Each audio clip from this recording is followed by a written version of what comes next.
Welcome back. A record holder walks among us right here in the Wabash Valley. In tonight's special report, Sports 10's Ross Rawling profiles a man from Duggar, Indiana that's placed himself in the record books, and he's defying the odds every step of the way. Here's tonight's Off the Beaten Path. Where are you going through, around Kenny, around the front? Just another day on the job. That's the best part of life, isn't it? When you can go out there and help your neighbor do something, and in turn they can help you. And that's hugely important to me. People helping people. It's a beautiful thing. That tapping you hear in the distance, it's coming from the hammer of the man on the roof, Lonnie Bedwell. He's been at it for seven and a half years. He's been coming around helping us. Kind of does whatever we need him to do, you know. He's a good hand about anything. Lonnie volunteers his time to help construct these countryside homes. And while you can see the gorgeous results of his labor, he simply cannot. I'm 100% lights out. I mean, I can't see nothing.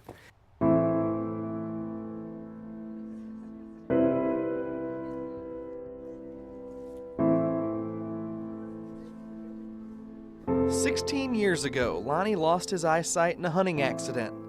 A short time after, he spent an afternoon with his youngest daughter, 5 at the time, that would change his life forever. I heard her stomp her foot. I can only imagine her putting her hands on her hips. And she looked up at me again and she said, "Daddy, why are you frustrated?"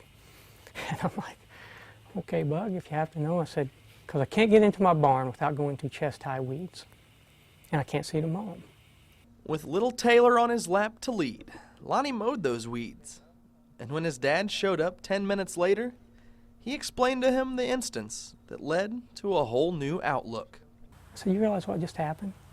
He said, "You've mowed around your barn." I said, "Dad, it's much more than that." I said, "See that little girl right there?" I said, "That little girl right there, my name is still Daddy. And to that little girl right there, I can still do anything in the world." Since then, Lonnie has been doing anything and everything that this world has to offer. I'm very fortunate in that aspect, having had eyesight to see things that I'll paint a picture in my mind. He's doing things most of us could only imagine. I hear the term disabled. I understand it, I appreciate it, I respect it. But I like the term differently able better, because we can do anything if we just have a little help. Everybody can do anything if they have a little help. A true patriot and a veteran himself, Bedwell jumped at the opportunity to travel with post-9/11 war vets for different adaptive sports. I hadn't done any of this stuff, but it's like I'm going to do every bit of it because I owe it to them to try and to prove to them that life goes on.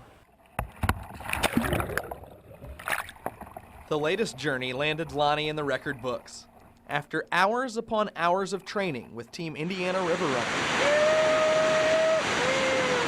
he became the first blind man to kayak the length of the Grand Canyon. Lonnie can recount every rolling rapid of the 226-mile trek. Day 13, Lava Falls. Especially the tail end, a vivid picture in Lonnie's memory. They took one of the flags off one of the support rafts and they stuck it down in the back of my life jacket, and I kayaked the last mile, the last mile and a half with that flag flying off my back. His perspective so great, Lonnie can even find the positives in losing his sight. You know, I can't see to judge people now. I got to know who they are.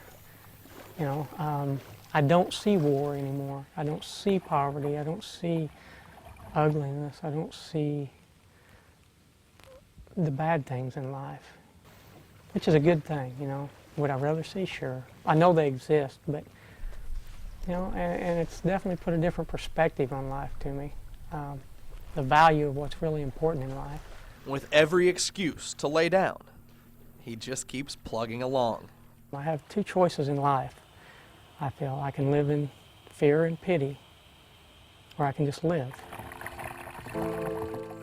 Just living like none other. With Chief Photojournalist Mike Latta, Ross Rawling, Sports 10.